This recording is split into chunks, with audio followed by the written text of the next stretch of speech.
Hey everybody. Um this is my response video to Matthew Santoro and to Boogie. I actually saw my first video from Boogie today, his abuse story.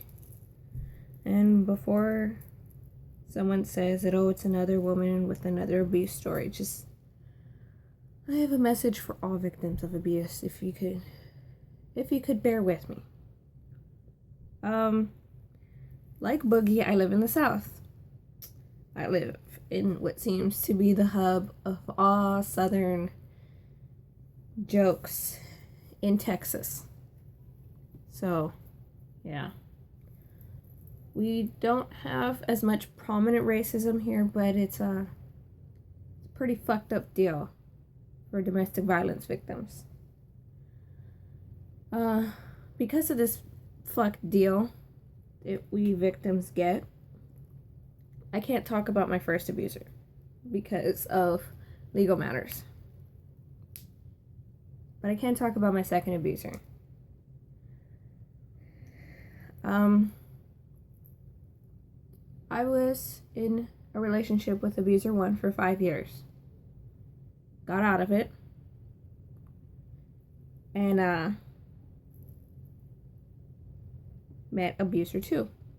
He was the rebound guy. And I was so desperate for love and attention and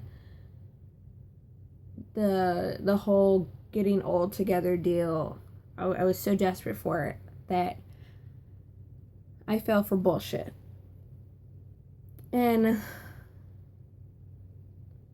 before I knew it,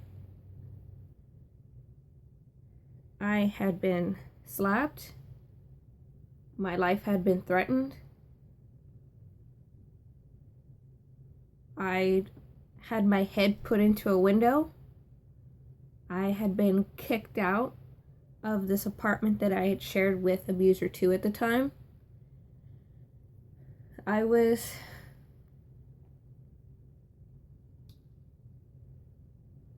so far broken at that point. And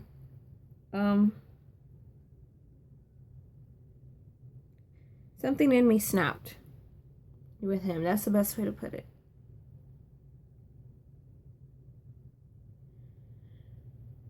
I realized that because of abuser 1, I had already been conditioned and trained to take abuse, to believe that as a woman, the only value I had was in my body. And I don't mean that in looks. I mean that for whatever rocks they could get off, and for how well I could take a hit. And I know I'm not the only one like that.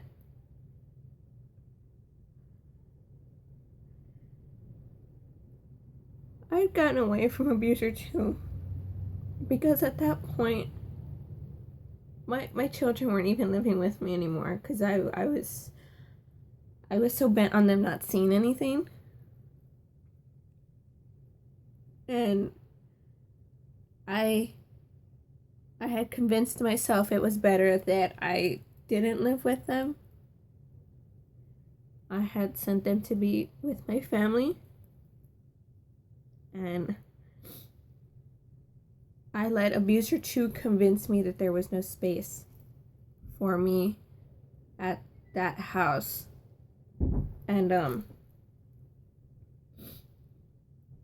that's when I had had enough. It was numbing. And I got away from him with this belief that he would never go away, because he kept messaging me on Facebook. He kept messaging me on my phone. He kept getting to me through my cell phone number And I had one stalker at the time. And again, I can't talk about them because of legal matters, but I thought, great, I have another stalker. And I ended up just changing my number. I started getting into this habit of changing my number because my first stalker would somehow get a hold of it, and then I'd be getting harassed at like all odd hours of the day. And I know who that first stalker is, but it was like, I thought that this is what I deserved. I thought that this is what I get for not being good enough. And I had grown up in a house where it was still the Norman Rockwell era. And I don't mean that to put anyone down. I mean that no one really talked about abuse. No one really talked about domestic violence. No one really talked about how to get out of it. It was just, you don't do this, you don't do that. And I was a very thick-headed teenager to the point where I had ended up, and I let myself stay with abuser 1 and then go through the shit with abuser 2. And when I got away from abuser 2, I started trying to get myself together. And for some reason, I decided to take a chance on my current boyfriend. And he's a great guy. But the thing is, my current boyfriend and I have known each other. We've been friends for 11 years now. We met back in high school, and we just kind of kept yo-yoing back into each other's lives. And honestly, that's where the hardest part came in, because he grew up with that mentality too of like Boogie was talking about, that men have to be macho and all this. And because of stuff I had let stay in my brain because of the way I had been trained to take abuse, I assumed that him not wanting to talk about certain things meant that I wasn't good enough. So it started this internal war, and I was basically destroying myself from the inside all over again.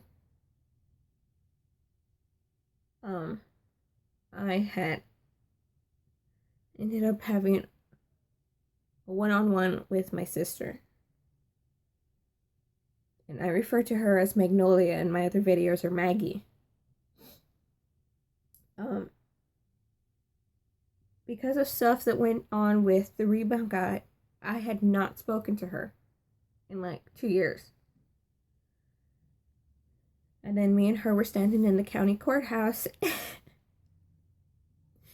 And this is where I can thank my fandoms,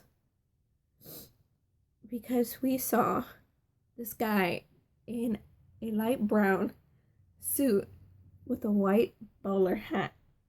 And the first thing I said was, doesn't he look like number 4? Because I had started getting into Doctor Who, and I didn't know she was already a Whovian.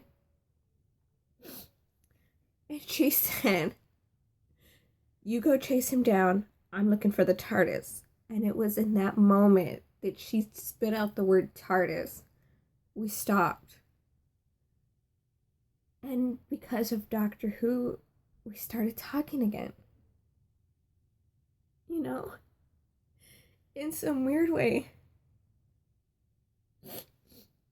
Doctor Who brought me and my sister together. And in this other weird coincidence, being part of the South of grab your guns and talk later attitude brought me to fight back. And I realized something. There was all this help for me, only because I'm a woman. And that disturbed me so much more than thinking about the abuse I was taking. Because, I mean, y'all can say what y'all want to, but it was always, you know, don't depend on a man to do this for you kind of attitude here at my grandparents' house.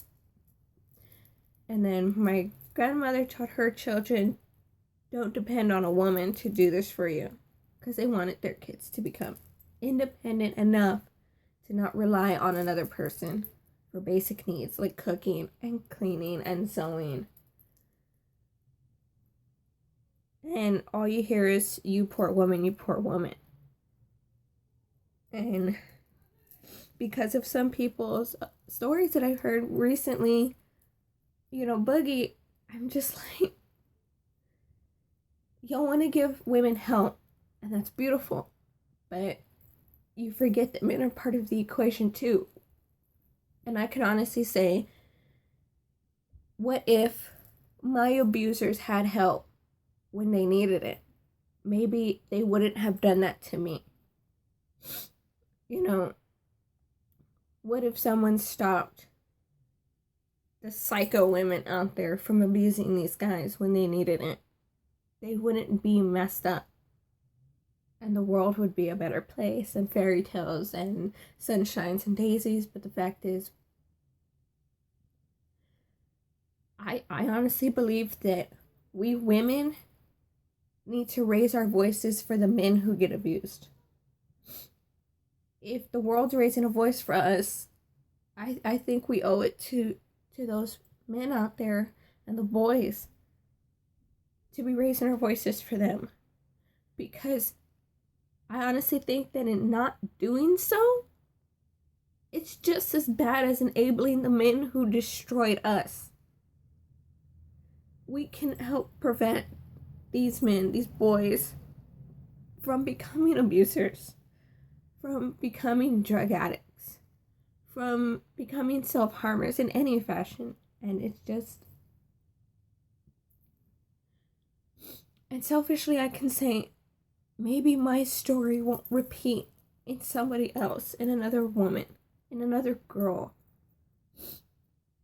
If we can just speak up for our boys. Because it's not just on them being abusers. Boogie's right. I think women are more vicious abusers, to be honest. Because women can get away with it.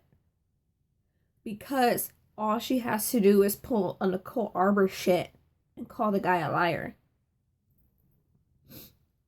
That's what I honestly believe. That Nicole Arbor is trying to play the woman card, knowing full well that people are going to want to believe her because she's got a pair of boobs. And I've seen enough of Matthew Santoro's stuff, and I saw all of Boogie's video, and I can say, you know what? Killer Keemstar's right. Y'all can bash on me for watching Drama Alert, but Killer Keemstar's right. It is embarrassing for a man to admit abuse. It is easier for him to just hide it because we're brought up with this whole macho man shit. And it's easy for a woman to say, I've been abused. No matter her size, her age, her background, it doesn't matter. If you're a woman and you say it, it's fine. But if you're a man and you say it, it's wrong. And we need to stand up to that. And I hope Mr. Santoro and I hope Mr. Boogie can see this. Because I don't want to spread my story just to spread a story. I do not want fame. I do not want nothing from this. I just want so much more people to be aware of what y'all go through as men. And I think right now I'm going to have to end this transmission. And if for all of you who have seen this far, thank you. And I'm going to do something a little more positive and way more stupid in the next video. I'll see y'all later.